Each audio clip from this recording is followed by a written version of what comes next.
Hello guys, Nita शौकीन channel पे आपका स्वागत है।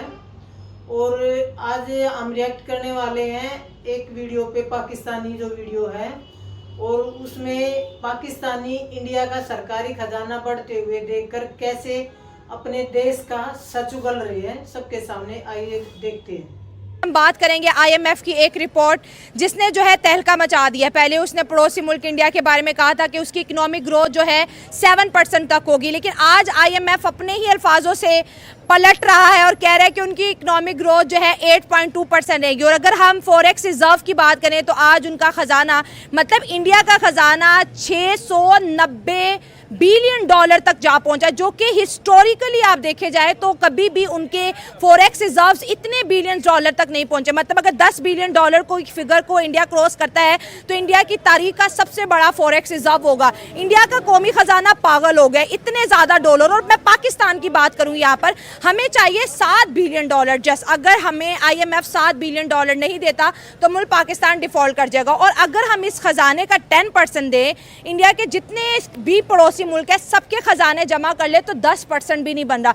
एक मुल्क, उसके पास इतना कौमी खजाना कहां से आया, कैसे जमा किया? और पाकिस्तान के कौमी खजाने कंगाल क्यों पड़े हैं? आवाम की तरफ बढ़ते हैं और जानते हैं उनकी राय। लेकिन आप दोस्तों से रिक्वेस्ट है कि जिन्होंने अभी तक चैनल सब्सक्राइब नहीं किया, हमारे चैनल को सब्सक्राइब करें, वीडियो को लाइक करें, इंस्टाग्राम में अभी फॉलो करूंगा कि इंडिया ने दुश्मनी नहीं पाल रहा किसी से। ये तिजारत करता है, ये अपने दोस्तों को ढूंढता है, ये उन लोग मुल्कों के साथ फॉरेन पॉलिसी बनाता है जिनसे उनका सेल्फ इंटरेस्ट हो। ये नहीं चाहता कि अमेरिका अपनी उंगलियों पे नचाए, रूस नचाए, नहीं नचाता। अगर उनको अमेरिका से कुछ मिलता है तो इंडिया उधर उस तरफ जाता है, अगर उनको रशिया की तरफ से मिलता है तो उधर चला जाता है। अब इसको देखो कि अगर पाकिस्तान या इंडिया के साथ तिजारत करना शुरू करें, इमेजिन करो अगर उनका खजाना पागल हो रहा है तो हमारा भी होगा। हाँ, बॉर्डर से आर पार चीजें जहाँ, ठीक है, तिजारत होगी हमारी, ये हमारा खजाना भी बढ़ सकता है इससे। ठीक है। दूसरी बात, वो आईटी में इन्वेस्ट कर रहे हैं। हम किस में इन्वेस्ट कर रहे हैं पता है आपको? किसमें? वेपन्स में इन्वेस्ट कर रहे हैं, लोगों को एक्सट्रीमिस्ट बना रहे हैं। लोग मजहबी एक्सट्रीमिस्ट, मजहबी बना लो, सोशल बना लो, कल्चरल बना लो, कुछ भी। हम सारे एक्सट्रीमिस्ट है। You can say that might be an religious point of view और कल्चरल और एथनिक लेवल। एथनिक लेवल का कितना एक्सट्रीमिज्म है पाकिस्तान में? किसी भी एथिक्स ही नहीं है। हाँ, सही बात है, करेक्ट हो गया। हाँ, तो मेरे ख्याल में इंडिया जो आजकल इन्वेस्ट कर रहा है, आईटी के अंदर इन्वेस्ट कर रहा है। आपको पता है, मैं आपको एक और फिगर आपको बता दूं क्या? कि सऊदी अरबिया पेट्रोल से इतना पैसा नहीं कमाता जितना इंडिया आईटी से कमाता है। इतना प्रोडक्ट वो आईटी का बाहर बेचते हैं। हाँ। और उनसे वो कमाते हैं। हम पता नहीं असलहों में इन्वेस्ट करते हैं, झगड़ों में इन्वेस्ट करते जिसका हैं, कोई फ्यूचर भी नहीं है। फ्यूचर नहीं है, आपका कोई फ्यूचर नहीं है। आप माशी खुशहाली का सोच भी नहीं सकते। माशी खुशहाली विल रिमेन अ ड्रीम। आधे से ज्यादा लोग मेंटल हो गए इस पाकिस्तान में, ये रिपोर्ट आई हुई है। डिप्रेशन का शिकार हो चुके हैं। मेंटल क्यों हो गए? हाँ। उनकी ज़रूरियात नहीं पूरे हो रहे। कोई बिजली का बिल नहीं अदा कर सकता, कोई गैस का बिल अदा नहीं कर सकता, कोई अस्पताल नहीं जा सकता वो अपना इलाज करवाए, अपने बच्चों को अच्छे स्कूल में नहीं भेज सकता। पाकिस्तान में 3 करोड़ से ज़्यादा बच्चे स्कूल से बाहर हैं। कितनी अफसोस की बात। बहुत अफसोस की बात है। हम एज आ कौम हम उस लेवल पे आ गए हैं कि हमारे अंदर एहसास नहीं रहा। हम दूसरों का नहीं सोचते। अपने बच्चों को इंग्लैंड में पढ़वाया, अमेरिका में पढ़वाया, यूरोप में पढ़वाया, अपने बच्चों को स्कूल तक नहीं। हम दुश्मन के बच्चों को तो पढ़ाते हैं लेकिन अपने बच्चों को नहीं पढ़ाते। हाँ। 3 करोड़ हमारे बाहर है स्कूलों से बच्चे। अब इनको अगर आप एक स्किल मुहैया करें, स्किल उनको सिखाए, कोई और इस तरह काम उनको दे, तो इमेजिन करो हमारा कौमी खजाना कितना बढ़ सकता है। सही बात है। लेकिन आईएमएफ भी तो आज इंडिया को एक और खुशखबरी दे गया कि आपकी इकोनॉमिक ग्रोथ आने वाले साल में 7 से नहीं बल्कि 8% से भी ज्यादा बढ़ेगी। जैसे वो दावा कर रहे हैं कि हम जो है दुनिया की 3rd लार्जेस्ट इकोनॉमी बन रहे हैं। आईएमएफ कहते हैं नहीं, ये दूसरी बनेगा। चाइना अमेरिका को टक्कर देगा और इंडिया चाइना की जगह लेने वाला है। मुझे तो लग रहा है कि चाइना की जगह अब इंडिया ले रहा है। हाँ, क्योंकि उनकी इकोनॉमी जिस रफ्तार से बढ़ रही है, चाइना उस तरह नहीं जा रहा। हाँ, बहुत ज़्यादा बढ़ रही है। अब ये कह सकते हैं कि आने वाले वक्तों में शायद, अब चाइना की बात हो रही है कि वो सुपर पावर बनने जा रही है, लेकिन मुझे लग रहा है कि शायद इंडिया टेक ओवर करे। चाइना को टेक ओवर कर लेगा। हाँ, उसकी रीज़न क्या है? वो उन चीज़ों में इन्वेस्ट कर रहे हैं जिनसे उनको फ़ायदा मिल रहा है। हम इन चीज़ों में इन्वेस्ट कर रहे हैं जिनसे कुछ मखसूस लोगों का फ़ायदा हो रहा है, मुल्क का नहीं, मखसूस लोगों का फ़ायदा। और जो बाहर प्लेटें बनवाए, बच्चों को पढ़वाए, ज़मीनें ले, अपने मुल्क में अपने लिए बैंकें बनाए, अपने लिए सोसाइटी बनाए, दूसरों को वो अपने शहरी नहीं समझते। तो वो खजाने खाली सर, हमारे पास तो $10 बिलियन नहीं, मुल्क कह रहे डिफॉल्ट हो अगर IMF ने $7 बिलियन ना दिया, और अगर इंडिया के सारे पड़ोसियों के खजाने मिला दीजिए तब भी इंडिया का 10% नहीं बन रहा, इतना खजाना उसके पास आ गया है। बहुत खजाना आ गया। उन्होंने इसके लिए सोचा था, हमने सोचा नहीं था कभी। हमने फॉरेन पॉलिसी दूसरों के कहने पे बनाई। हमने जो मुल्क में रिफॉर्म लेकर आए, एक्सट्रीमिज़म वाले रिफॉर्म, वो भी दूसरों के कहने पर लेकर आए। हमने अपने लिए कभी नहीं सोचा। हमने ये नहीं सोचा कि हम अगर अफ़गानिस्तान से तिजारत करना शुरू करें हमारे लिए फ़ायदा होगा। हम उनके साथ क्यों लड़ रहे हैं? हम इंडिया के साथ अगर तिजारत करना शुरू करें तो हमारा फ़ायदा होगा। हम क्यों लड़े इंडिया के साथ? भाई मैंने नहीं लड़ना, मैंने तिजारत करनी है उनके साथ, मैंने कौमी ख़जाने को तरक्की देनी है। बच्चों को तो मुतालिया पाकिस्तान में यही सिखाया, अच्छा पाकिस्तानी वो है जो इंडिया को 10 गालियाँ दे के सोए। यार ये सोच भी तो बच्चों में डाली गई है ना। ये सोच पंजाब में ज्यादा पाई जाती है क्योंकि आपके साथ इंडिया करीब है। KPK में क्या है? अफगानिस्तान आपका दुश्मन है क्योंकि उधर वो उनका बॉर्डर मिलता है उधर जाके। KPK के बच्चों में अफगानिस्तान को लेके बहुत ज्यादा नफरत है। अब तो थोड़ी कम हो गई है, यू कैन से थोड़ी बहुत कम हो गई, लेकिन बहुत ज्यादा पहले। आप यकीन नहीं करोगे कि पंजाब में इतना फायरिंग नहीं होता था जब अफगानिस्तान से हम मैच जीत जाते थे पाकिस्तान, जितना वो KPK में होता था। फायरिंग होना तो ये चाहिए कि ये लोग ज़्यादा फायरिंग करें। हम तो कल्चर शेयर करते हैं, लैंग्वेज शेयर करते हैं, हिस्ट्री शेयर करते हैं। तो जो पख्तून साइड है उनको, उनके दिलों में इंडिया को लेके नफरत नहीं है। यू कैन से उस लेवल का नहीं है जितना पंजाब का है। पंजाब का बच्चा ज्यादा नफरत करता है। और जितना पंजाब का बच्चा अफगानिस्तान से नफरत करते हैं वो कम है बनिस्बत KPK के बच्चे के। तो ये एक सियासी डिप्लोमेसी से चीज़ें जो है पेनिट्रेट की हुई हैं। ये दुश्मनी हम निभा रहे हैं 78 सालों से इंडिया के साथ, फ़ायदा क्या? चले ये बताएं। उनके तो ख़जाने आज $690 बिलियन पे, दुनिया की वर्ल्ड इकोनॉमी IT का आपने बता दिया कि सऊदी अरब को भी पीछे छोड़ गए। उनकी डिप्लोमेसी की यूरोप के अंदर तारीफ़ें हो रही हैं। उन्होंने तो सब हासिल कर लिया, अंग्रेज़ को भी निकाल दिया, पाकिस्तान भी उन्होंने दे दिया, और आज भी वो एक बेटर पोजीशन पे है। हाँ बिल्कुल, इंडिया तरक्की कर रहा है। उसकी वजह यह है कि वो पॉलिसी अपने हक में बना रहे हैं, मुल्क के हक में, मुल्क के हक में, चंद लोगों के हक में नहीं, चंद इंस्टीट्यूशन के हक में नहीं। पाकिस्तान में अगर आप कह रहे हैं कि हम इंडिया से दुश्मनी क्यों पाल रहे हैं, अगर हम दोस्ती करें तो आपको क्या लगेगा? दिफा का बजट इतना होगा? फिर डेफिनेटली वो लोगों की डेवलपमेंट पे लगेगा, ह्यूमन रिसोर्सेज डेवलपमेंट पे लगेगा, एजुकेशन पे लगेगा, एम्प्लॉयमेंट पे लगेगा, हस्पताल में लगेगा। आपको एक और चीज़ बताता चलूँ, क्लाइमेट चेंज जो है। हाँ, क्लाइमेट चेंज। इधर आपसे ट्रैफिक वाले पैसे लेते हैं कि आपने हेलमेट नहीं पहना, लेकिन ट्रैफिक वालों को यह ख्याल नहीं आया कि एक 50-65 साल की पुरानी गाड़ी है, उसे धुआं निकल रहा है, वो मेरे सेहत फेफड़ों को ख़राब कर रही है, आम आवाम की। उनको यह ख्याल नहीं आया कि हम ये कंट्रोल करेंगे, लेकिन हेलमेट पे आपको चालान दे देते हैं, उनको चालान नहीं देते। हमारी प्रायोरिटीज़ नहीं है। इंडिया तो ग्रीन एनर्जी पे काम कर रहा है, हमारी प्रायोरिटीज़ नहीं है। वो इलेक्ट्रिक पे चले गए हैं, आप इलेक्ट्रिक बाइक्स, इलेक्ट्रिक कार्स उधर आ रही है, फ़ौरन लोग आ रहे हैं, इन्वेस्टमेंट कर रहे हैं, क्योंकि उधर दहशतगर्दी नहीं है। हमारे मुल्क का सबसे बड़ा मसला है, सबसे जो अलमिया है वो दहशतगर्दी। इंडिया भी तो हर फोरम पे यही कहता है कि पाकिस्तान में बहुत दहशतगर्दी है, और ये दहशतगर्दी खत्म होने का हम कहते हैं इस साल खत्म हो जाएगी, अभी ये खत्म हो जाएगी, बट ये तो हो आपको एक और चीज़ बताते चलो, FATF जो है फाइनेंशियल एक्शन टास्क फोर्स, उसमें हमेशा इंडिया हमारे खिलाफ वोट डालता है। हाँ, और हम जाते हैं ग्रे लिस्ट में, ग्रे लिस्ट में कभी जाते हैं, कभी ब्लैक लिस्ट में जाते हैं। अभी तक तो नहीं गए ब्लैक लिस्ट में, वो ग्रे लिस्ट में ही पड़े रहे हैं। अल्लाह ना करे कि हम जाए, क्योंकि हम भी तरक्की चाहते हैं, हमारी यूथ भी बढ़ना चाहती है, यूथ भी बढ़ना चाहती है। मेरा ख्याल है कि हम दुश्मनी को पालने के बजाय तालीम पे फोकस दे, तिजारत पे फोकस दे, मोहब्बतों पे फोकस दे, बिजनेसेस पे, IT पे दे, दुनिया किस तरफ जा रहे, और हम अभी तक दुश्मनी पालने में लगे। असल बात यह है कि इंडिया में काफ़ी साल हो गए हैं, एक ही वहाँ पे एक वज़ीर आज़म है, वहाँ पे एक के बाद एक वज़ीर आज़म नहीं आ रहा। जिस तरह यहाँ पे एक नीचे उतरता है, दूसरा आता है, दूसरा कहता है ये गलत है, दूसरा गलत है। या वहाँ पे एक ही वज़ीर आज़म है। और दूसरी बात, जो पाकिस्तान से एक ही वजह जो जिसकी वजह से कामयाब नहीं हो रहा, यहाँ पे जो भी सच बोलता है ना उसको जेल में डाल दिया जाता है। जो यहाँ इतनी छोटी सी उम्र में तुम्हें इतना सब कैसे पता है? बस जो यहाँ पे जो है ना सोशल मीडिया ने बड़ा की रोल अदा किया है। अच्छा, जो सच बोलता है उसको अंदर कर दिया जाता है। अच्छा, फिर अब इंडिया में क्या हो रहा है ये बताओ। इंडिया के अंदर इस तरह नहीं ना, इंडिया के अंदर इस तरह की दो नंबरी नहीं है, इस तरह की दो नंबरी नहीं वहाँ पे चलती। वहाँ पे जो है यहाँ पे हालांकि पाकिस्तान इस्लामी मुल्क है, हाँ। यहाँ से अच्छा वहाँ पे वो फॉलो कर रहे हैं। ये बाहर के मुल्क में ये क्यों इतने कामयाब हैं? ये कुरान मजीद से सब कुछ करते हैं, कुरान मजीद से लेकर कुरान मजीद के हवाले से सब कुछ अपनी ज़िंदगी को चला रहे हैं।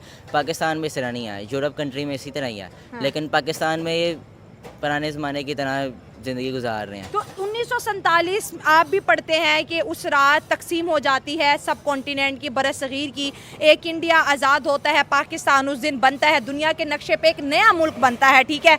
आज वो मुल्क अमीर अमीर अमीर, और हमारे पास आज भी हमारा वज़ीर आज़म कह रहे हैं IMF ने अगर 7 बिलियन ना दिया तो यकीन माने मुल्क डिफ़ॉल्ट कर जाएगा, ना बिजली होगी, ना गैस होगा, ना पानी होगा, कुछ भी नहीं होगा। ये मुल्क अमीर नहीं ना हुआ, ये मुल्क गरीब हुआ है। ये उल्टा गरीब हुआ है, क्योंकि यहाँ पे इसका जो निज़ाम है ना मुल्क का, वो हुक्मरान नहीं चला रहे, वो आर्मी चला रही है। अच्छा, तो कैसे बेहतर करें? हम भी तो इंडिया जैसा बनना चाहते हैं, अमीर, हर कोई हमारी इज्जत करे, हमारे मुल्क में भी पढ़े लिखे लोग हों, बड़ी बड़ी कंपनीज आएँ, अंग्रेज़ यहाँ पर फिरें, कोई दहशतगर्दी ना हो। ये एक शर्त पे ही है, यहाँ का कोई हुक्मरान अच्छा होना चाहिए। सारे तो आजमा के देख लिए, अब कोई बचा ही नहीं। बस वही ऐसी यही है ना, अब अल्लाह की मर्ज़ी है, अब कोई अच्छा आएगा तो फिर ना, अब जिसका कोई खुदा का खौफ हो। बेसिकली बात यह है कि इंडिया और हम पाकिस्तान इकट्ठे आज़ाद हुए हैं, ठीक है, मगर इंडिया की जो इकॉनमी की ग्रोथ है वो इस टाइम दुनिया के टॉप 5 में आ रही है, और पाकिस्तान जो है वो इस टाइम दुनिया के बॉटम पे है बिल्कुल, ठीक है। ना हमारे पासपोर्ट की वैल्यू है। इस सबसे बड़ा अलमिया इस मुल्क का ये है कि जो हमारे हुक्मरान है ना, वो इस मुल्क को ऊपर जाने नहीं देते। सबसे बड़ा अलमिया ये है उनका। इस मुल्क में 2 निज़ाम है, जब तक इस मुल्क में एक निज़ाम नहीं बनेगा गरीब और अमीर के लिए, कोई कानून नहीं होगा, तब तक इस मुल्क में ना कोई इन्वेस्टमेंट हो सकती है, ना कोई बाहर से इन्वेस्टर यहाँ पे इन्वेस्टमेंट कर सकता है, और ना ही मुल्क ये तरक्की कर सकता है। और इसका अलमिया ये है कि आज का जो पढ़ा लिखा नौजवान है, बजाय वो पाकिस्तान में कुछ कारोबार करने की बजाय या इन्वेस्टमेंट करने की बजाय, ये बड़ा वालिड इसका है कि जितने भी फीमेल और मेल जो हैं, इवन के डॉक्टर इंजीनियर यहाँ से जो रिसेंटली जो आई थिंक 1.5 ईयर में तकरीबन अराउंड 7 to 10 लाख जो हैं अब्रॉड मुल्क गए हैं। उसकी मेन वजह यह है कि इसमें पाकिस्तान में कुछ आप यहाँ पे कारोबार नहीं कर सकते, यहाँ पे कुछ इकॉनमिकली है ही नहीं इस मुल्क में, क्योंकि जो हमारे अवानों में बैठे हुए हैं बेसिकली वो हमारे लिए कुछ ऐसा चाहते नहीं, कोई ऐसी पॉलिसी बनाएं जिससे मुल्क की बेहतरी हो। ये इनकी आपस की जंग की वजह से ये मुल्क आज इस जगह पे आ गया है कि यहाँ से हम आजकल में किसी भी टाइम आने वाले टाइम में ये मुल्क डिफ़ॉल्ट कर जाएगा। और इसका सबसे जो लॉस होगा जो मिडिल क्लास लोग हैं, जो दिहाड़ी लगाते हैं, उनके लिए बहुत मुश्किल हो जाएगा। तो हमारी जो गवर्नमेंट को चाहिए कुछ ऐसी पॉलिसी बनाए। गवर्नमेंट को 77 सालों से कुछ ना कुछ तो करना चाहिए था, लेकिन सवाए कर्ज लेने के हमारी हुकूमत ने कभी कुछ किया नहीं। हर नई गवर्नमेंट कहती है पिछली ने बेड़ा गर्क किया, पिछली वाली कहती है बेड़ा तो पहले से गर्क था, मैंने तो बल्कि आके बजाया।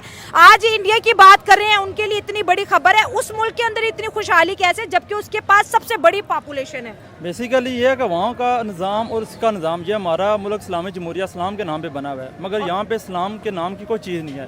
ठीक है, हमारे जो कानून बने हुए हैं इसमें कुछ इस्लामी की चीज़ है नहीं है। अपोजिट पे जाएं, इंडिया के एजुकेशन सिस्टम सबसे हाई लेवल पे है, और उनका लो तबके से लेकर उनका हाई एजुकेशन सिस्टम बहुत अपग्रेड है, और उनका ऑल दी वर्ल्ड अपने जो दूसरे ममालिक हैं उनके साथ बड़ा अच्छा कम्युनिकेशन है, उनके सफारती तल्लुकात, इवन के अभी वो चाइना के साथ। आपकी बात काट रही है नाइला, जरा ये दिखाओ, छोटे छोटे बच्चे हैं सर, इनके स्कूल जाने की उम्र है। बेटा क्या नाम है?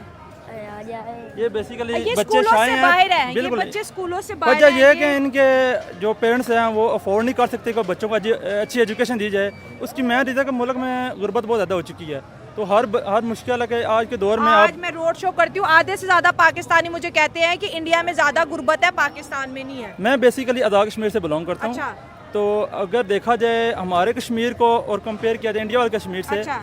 इतनी फैसिलिटीज़ नहीं है इस कश्मीर में। हमारे इस कश्मीर को नाम तो यूज़ किया जाता है, बट उसके अपोजिट पे जाएं वहाँ पे एयरपोर्ट्स भी हैं, वहाँ पे यूनिवर्सिटीज़ भी हाई क्लास हैं, इवन के वहाँ पे हर फैसिलिटीज़ हैं इंडिया के कश्मीर में। जी जी बिल्कुल। आपको जो हमारे नजर कश्मीर आता में है है, वो? मैं आपको कल की बता रहा हूँ बात। हमारे इलाके के एक नौजवान को एक सांप ने काटा है, ठीक है, बिल्कुल 23 यंग ओल्ड था, और ये इतना सा अलमिया का अभी तक हमारे मुल्क में आप इकॉनमी की बात कर रही हैं, ये पूरे आज़ाद कश्मीर की बात आप रिसर्च कर सकते हैं इस बात के। हमारे किसी भी सरकारी हॉस्पिटल में आज़ाद कश्मीर में वैक्सीन अवेलेबल नहीं थी और 48 आवर के हमें 2 डेथ हो चुकी हैं शाम के काटने से, क्योंकि ये अभी मौसम ऐसा है कि उस तरफ शाम वगैरह या मतलब इस तरह की चीज़ें। हमने भारत का कश्मीर लेना है। नहीं, ये बस कश्मीर के नाम से मुफाद कमा रही हैं। और सबसे जो इसमें बड़ा की रोल है ना, वो जो हमारी अफवाज पाकिस्तान है, वो इसका बहुत बड़ा रोल है कि वो जो इस मुल्क को, कश्मीर और पाकिस्तान को ऊपर जाने की कोशिश ही नहीं करते कि हम तरक्की करें। और कश्मीर के नाम से फंडिंग आती है, वो ये खुद इस्तेमाल करते हैं। और पाकिस्तान में भी ऐसा ही है कि पूरे मुल्क को यूज़ कर रहे हैं अपने मुफाद के लिए। ये प्रोजेक्ट वगैरह बनाते हैं, रोड मैप वगैरह। कोई देखे ना, किसी का देखा गरीब का बच्चा किसी अच्छे कारोबार को कर सकता हो या कुछ पढ़ सकता हो। तो ये चीज़ हम बड़ी क्लियर कर दें कि ये कश्मीर से हैं और ये बता रहे हैं कि जो भारत का कश्मीर है वो बहुत डेवलप हो गया, वहाँ पे इंटरनेशनल एयरपोर्ट है, स्कूल है, यूनिवर्सिटी है। जब ये खबर हम कहते हैं तो हमारे मुंह पे कोई यकीन नहीं करता, कह रहे आप जानबूझ के उन्हें सपोर्ट कर रही हैं। नहीं, आप कभी चक्कर लगाएं कश्मीर में, विजिट करें, आपके वहाँ से लोग से मिलेंगे तो आपको आइडिया होगा कि जो बताते हैं तस्वीर का ऐसा कुछ भी नहीं है। कश्मीर पे अगर आप इंडिया वाले कश्मीर पे देखें और इस कश्मीर में देखें, ज़मीन आसमान का फ़र्क है। इंडिया वाला वाकई तरक्की कर चुका है। हम सुनते हैं $14 बिलियन का वहाँ पे इन्वेस्टमेंट होगी, वहाँ पे इंटरनेशनल गेमों को प्रमोट किया जा रहा है, वहाँ पर मोदी साहब ने दुनिया का हाई ब्रिज बना दिया, वीडियोस भी आती हैं। लेकिन आज तक पाकिस्तान कहते नहीं, हमने कश्मीर में जाके करना ही जहां। आपने ब्रिज की बात कर रही हैं, अभी इंग्लैंड को मिनी लंदन बोलते हैं। अभी उनकी रोड की जाके विजिट करें ना तो बंदा ऐसा लगता है कि बंदा किसी गाँव पे आ गया। रोडों के ये हालात हैं। तो वहाँ पे ये पाकिस्तान वाला कल्चर है, जो पाकिस्तान में गवर्नमेंट आती है वो उसको उधर अप्लाई कर दिया जाता है। तो इस वजह से वहाँ पे कोई इतना खास निज़ाम नहीं है। जो पढ़ा लिखा नौजवान है वो उधर भी रोडों पे चक्कर घूम के उसको कुछ है ही नहीं, कुछ फैसिलिटीज़ ही नहीं अवेलेबल। इस वजह से जो तकरीबन आने वाले वक्त में जो ऐसा ही है कि जो ओवरऑल इसमें तहकीकात हुई हैं कि जो आने वाले टाइम है इसमें नौजवान जो है इस मुल्क से बाहर चले जाए, क्योंकि इसमें कोई रोज़गार नहीं है, कोई फ्यूचर नहीं। के जो सबसे ज़्यादा बच्चे स्कूल से बाहर हैं, भाई ने भी पहले बताया है कि इनको तालीम पे फोकस करना चाहिए और ज़रूर करना चाहिए। हमारे जो 12 साल का बच्चा है, 13 साल का बच्चा है, उनको स्कूल में जाना चाहिए। वो नहीं, उनके माँ बाप जो हैं बेचारे गरीब, गुर्बत की वजह से रोटी वो नहीं खिला सकते तो स्कूल कहाँ भेजेंगे? वो तो वर्कशॉप में भेज देते हैं ना बच्चों हाँ, को। ठीक है। आप ये काम सीख जाएं, ये सीख जाएं। वो नहीं सोचते कि आगे फ्यूचर में IT का, ठीक है ना। इनको ये चाहिए कि पाकिस्तान को खुदा रखा से ये करें कि इन ख़ास तौर पंजाब के बच्चों के फोकस दें कि उनको पढ़ाना चाहिए और उनका खर्चा भी पे करना चाहिए जो गरीब नहीं है। तो आज जैसे मैंने उनसे पूछा कि इंडिया के ख़जानों के अंदर एक कहते हैं ना बहुत बड़े लेवल पर तब्दीली आई है, $690 बिलियन टच कर चुका है। हाँ जी। उसकी बेहतर पॉलिसीज़ की वजह से, उसके जो पीस प्रमोटिंग एजेंडे की वजह से। तो ये खबर कितनी बड़ी है और हमें कुछ सीखना चाहिए, कुछ धक्का लगा? हमें तो उनसे सीखना चाहिए ना। हाँ। हम क्या कर रहे हैं, हमें तो हमारी 20,000 तनख्वाह हम बैंक में रख देते हैं कि हमारा प्रॉफिट बचेगा। हम तो ये नहीं कहते कि हमने अपना घर भी चलाना है, हम तो प्रॉफिट के पीछे लगे हुए हैं ना। इन्वेस्ट करते हैं तो इन्वेस्ट की वजह हमारा पैसा आ जाता है। हम ये नहीं कहते कि मुल्क का कितना नुकसान हो रहा है। अब बाहर से हुंडी वाले आके पैसा पहुँचाते पाकिस्तान, ये नहीं कहते कि अकाउंट में डाले हमारे मुल्क की तरक्की हो। नहीं है, ये सारा यहाँ पे मुताले में भी सारा झूठ लिखा हुआ है। 6 सितंबर में करेंगे। नहीं, वो सही कह रहा है। हाँ, मुतालिया में सारा झूठ लिखा हुआ है यार, बच्चों को अच्छा किसने कहा? ये हमारे सर बताते हैं वो। 6 सितंबर में क्या हुआ? 6 सितंबर में इन्होंने कहा कि हमारे मुल्क ने दिफा किया, कोई दिफा नहीं किया। उल्टा हमारा मुल्क ही वो लेकर चला गया था, तकरीबन आधे से कम ही। इंडिया हमारा मुल्क लेके चला गया हाँ जी, था। हाँ। BRB नहर के पीछे तक आ गया था, कनाल तक इंडियन आर्मी आ गई तो थी। BRB नहर से पीछे कई जो ज़मीन थी वो तो मुसलमानों की थी, वो जो इंडिया ने कर लिया कब्जा। तो इंडिया से कश्मीर लेने की बात करते हैं। इंडिया तो अपनी माँ बोलती है ज़मीन का, वो तो कभी भी ना दे हमें। तो ये नारे लगाने से कि कश्मीर बनेगा पाकिस्तान, इस तरह तो नहीं हम कभी ले सकते कश्मीर को। और उन्होंने तो बल्कि कश्मीर को ज़मीन को माँ बोलती हैं। इंडिया तो माँ बोलती है अपनी ज़मीन को, वो तो कहती है माँ बेची नहीं जाती। इतना कुछ आपको इंडिया के बारे में पता है। रिसर्च हम तो सोचते हैं कि बच्चों को स्कूल में सिर्फ दुश्मनी बताई जाती है। तो आपने डिफेंस डे नहीं मनाया कि इस दिन कोई डिफेंस नहीं हुआ? नहीं, 6 सितंबर फेक है। फेक है, ब्लैक डे आई है, हमारा नुकसान हुआ है उस दिन। हाँ जी, क्या कहोगे? इंडिया से मुझे बहुत लोग देखते हैं, वो बड़े शौक से देखते हैं कि पाकिस्तान की यूथ क्या कह रही है, तो उन्हें क्या कहोगे? वो इतनी बेटर पोजीशन पे हैं, हमारा सबका भी हक है, हम भी एक अच्छी पोजीशन पे हों। उन्हें यही कहना चाहूँगा हमारे लिए दुआ करें, हम भी अपने लिए दुआ करेंगे। हाँ। बस हाँ, क्या बात है भाई, बच्चे के लिए क्लैपिंग होनी चाहिए। और छोटे छोटे बच्चों को शऊर आ गया पाकिस्तान में, ये मुझे बड़ी जो है खुशी हो रही है कि हमारे जो बच्चे हैं अब वो झूठ ना सुनते हैं और ना ही झूठ को एक्सेप्ट करते हैं। उल्टा मुतालिया पाकिस्तान को टारगेट कर दिया कि इस किताब के अंदर जो लिखा है वो सारा झूठ लिखा है। 6 सितंबर को भी डिनाई कर दिया कि कह रहे उस दिन हमने मुल्क को बचाया था, बल्कि आधा लाहौर तो हमारा जा चुका है। तो आज से कहते हैं ना, हिस्ट्री बदली नहीं जाती। बड़ी अच्छी बात है, पाकिस्तान में जितनी पॉलिटिकल अवेयरनेस आएगी हमारा मुल्क उतनी तेज़ी से बढ़ेगा। और दुश्मनी में कुछ नहीं रखा। आज इंडिया के लिए अच्छी खबर है, हो सकता है कल पाकिस्तान के लिए भी हो, अगर बच्चों को तालीम देंगे। दोस्तों, ये थी मेरी आज की वीडियो। आपकी क्या राय कमेंट्स में शेयर करें। मिलता है प्रोग्राम में, दुआ में याद रखे। गॉड ब्लेस हुआ। जैसे कि अभी आपने देखा भाई कैसे पाकिस्तानी अपने देश के बारे में सच उगल रहे हैं और वहाँ पे बच्चों को कैसे झूठ बोला जाता है कि भाई हम इंडिया से जंग जीते थे। अभी जैसे आपने देखा, एक छोटे से बच्चे ने सारी हकीकत अपने आप बयां कर दी है, जो सच्चाई थी। तो इसके बारे में आपकी क्या राय है, हमें कमेंट करके बताएं। कृपया लाइक करें, शेयर करें और कमेंट करें। जय हिंद, जय भारत।